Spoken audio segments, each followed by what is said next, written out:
Hello friends, मैं हूं फिरासत अली और आप देख रहे हैं मेरा यूट्यूब चैनल रजा जीनियस क्लासेज।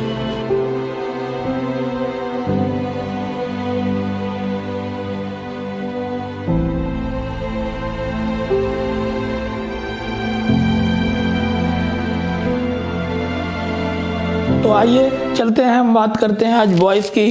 तो वॉइस क्या होता है? When we do not have any subject doer and don't talk about subject doer, then we use passive voice। अगर हमारे पास कोई सब्जेक्ट डूअर नहीं होता है और ना ही हम डूअर के बारे में बात करना चाहते हैं तो उसके लिए हमें पैसिव वॉइस उसके लिए हम यूज करते हैं। जैसे कि आप जानते हैं एक्टिव क्या होता है? Subject plus auxiliary verb plus verb की कोई भी फॉर्म हो सकती है। वर्ब 1, 2, 3 या फिर आईएनजी फॉर्म भी हो सकती है। First form, second form, third form या फिर आईएनजी फॉर्म, कोई सी भी फॉर्म हो सकती है। एंड ऑब्जेक्ट, ये तो हो जाता है आपका एक्टिव, यानी जो टेंस आपने पढ़े हैं वो ही क्या होता है?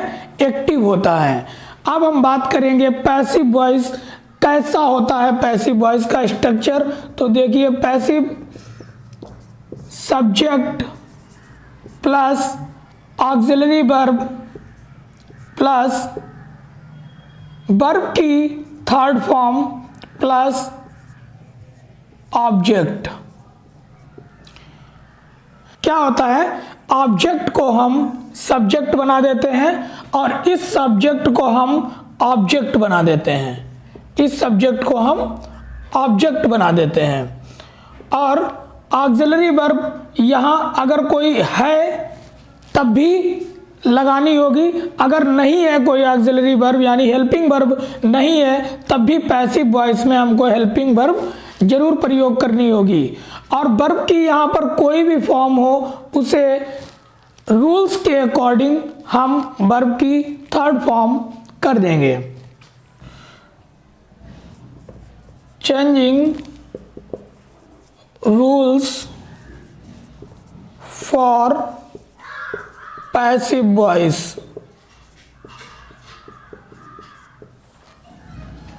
तो नियम क्या होता है? सब्जेक्ट जो होता है वो ऑब्जेक्ट की जगह ले लेता है। पहला नियम, subject takes the place of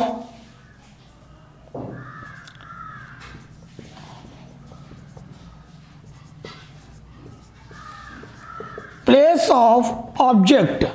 subject takes the place of object and object takes the place of subject। देखिए, सब्जेक्ट ऑब्जेक्ट की जगह गया है और ऑब्जेक्ट सब्जेक्ट की जगह है।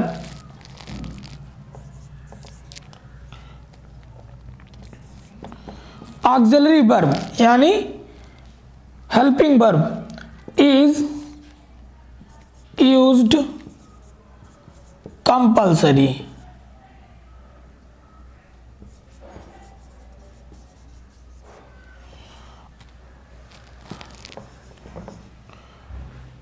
वर्ब की कोई भी फॉर्म हो, any form of the verb change into B3। any form of the verb change into B3। और एक नियम होता है, by is used before object। by is used before object। जैसे कि एक सेंटेंस होता है, आई राइट ए लेटर। अगर इस सेंटेंस का हम पैसिव वॉइस बनाएंगे तो ऑब्जेक्ट क्या है, ए लेटर, और एक हेल्पिंग वर्ब ले आएंगे। ये सेंटेंस प्रेजेंट इंडेफिनिट का है तो यहाँ पर हेल्पिंग वर्ब जो यूज होगी वो इज होगी। तो ए लेटर इज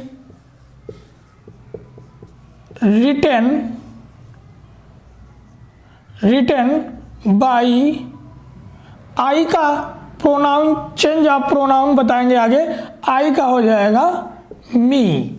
तो a letter is written by me, ये वाला जो है आपका एक्टिव है और ये दूसरा जो है आपका पैसिव है। चेंज ऑफ प्रोनाउन, आई को हम मी में बदलेंगे। वी, अस, यू को यू ही रखेंगे, दे को देम में चेंज करेंगे, ही,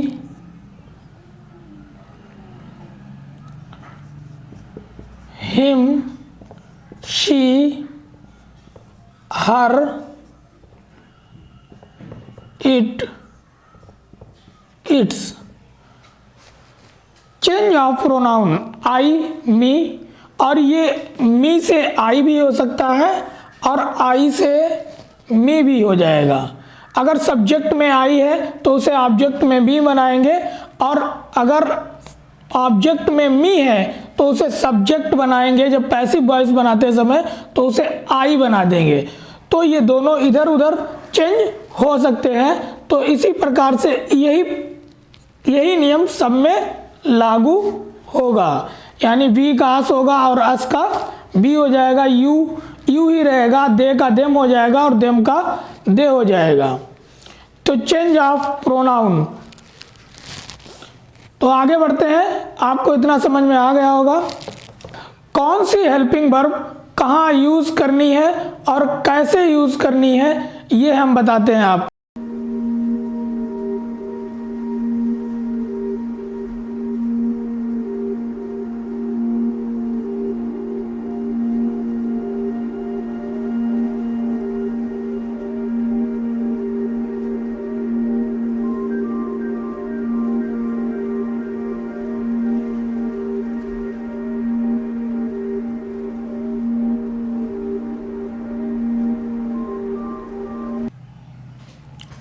तो देखिए प्रेजेंट, अगर कोई सेंटेंस प्रेजेंट इंडेफिनिट या प्रेजेंट कंटीन्यूअस है, प्रेजेंट इंडेफिनिट में हमको हेल्पिंग वर्ब नहीं मिलती है टेंस के अंदर, तो इसलिए हम अपना जब पैसिव वॉइस बनाएंगे तो इज एम आर का प्रयोग करेंगे। और कंटीन्यूअस में दे रखी होती है और प्रेजेंट परफेक्ट में भी अपनी हेल्पिंग वर्ब दे रखी होती है, लेकिन प्रेजेंट इंडेफिनिट में हेल्पिंग वर्ब नहीं होती है तो उसके लिए इज एम आर का प्रयोग करेंगे। और पास्ट इंडेफिनिट में भी हेल्पिंग वर्ब नहीं होती है, उसके लिए भी बाज वेयर का यूज करेंगे, वो भी अफर्मेटिव में। दोनों के अफर्मेटिव में, प्रेजेंट इंडेफिनिट और पास्ट इंडेफिनिट के दोनों के अफर्मेटिव में हेल्पिंग वर्ब्स नहीं होती है, इसलिए वहां पर हम इज एम आर का प्रयोग करेंगे। या फिर उसके अंदर डू या डिड का प्रयोग किया भी गया है तब भी हम उसको चेंज करके इज एम आर, या फिर पास्ट है तो फिर बाज वेयर में कन्वर्ट कर देंगे उसे। उसके बाद फ्यूचर में हम बी का प्रयोग करेंगे, यानी विल शैल दिया होगा उसके साथ में बी का प्रयोग करेंगे। परफेक्ट में हैज या हैव दिया होगा उसके साथ में बीन का प्रयोग करेंगे। कंटीन्यूअस में बीइंग दिया होगा, कंटीन्यूअस के अंदर जितने भी कंटीन्यूअस होंगे, चाहे प्रेजेंट के हो, पास्ट के हो या फिर फ्यूचर के हो, फ्यूचर का कंटीन्यूअस नहीं बनता है, फ्यूचर कंटीन्यूअस का पैसिव वॉइस नहीं बनता है। यानी प्रेजेंट कंटीन्यूअस और पास्ट कंटीन्यूअस के अगर आपको मिलते हैं तो वहां पर बीइंग का प्रयोग कीजिए, और बीइंग के साथ में सभी के साथ B3 का प्रयोग होगा, बाद में B3, फिर बाई, फिर ऑब्जेक्ट। परफेक्ट किसी का भी हो, चाहे वो फ्यूचर का हो, प्रेजेंट हो, पास्ट हो, उनके सभी के साथ हम बीन का प्रयोग करेंगे, यानी हैज़, हैव या विल हैव, शैल हैव या फिर हैड के साथ में हम बीन का प्रयोग करेंगे पैसिव वॉइस बनाते हुए। चलिए हम कुछ उदाहरण देख लेते हैं, जैसे she teaches me.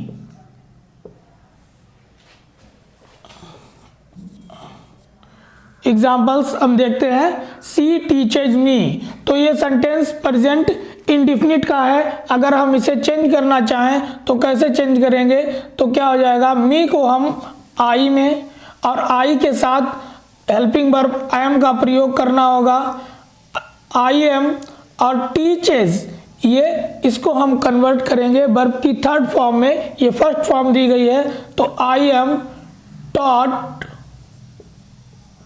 By she. She का प्रोनाउन चेंज अभी बताया है हमने, तो क्या हो जाएगा, हर। इसी प्रकार से हम एक्टिव को पैसिव में बदल लेंगे। कौन से ऐसे सेंटेंस हैं जिनकी पैसिव वॉइस नहीं बनती है, तो वो हमारे होते हैं present perfect continuous, past perfect continuous, future perfect continuous and future continuous, जिनकी पैसिव वॉइस नहीं बनाई जाती है।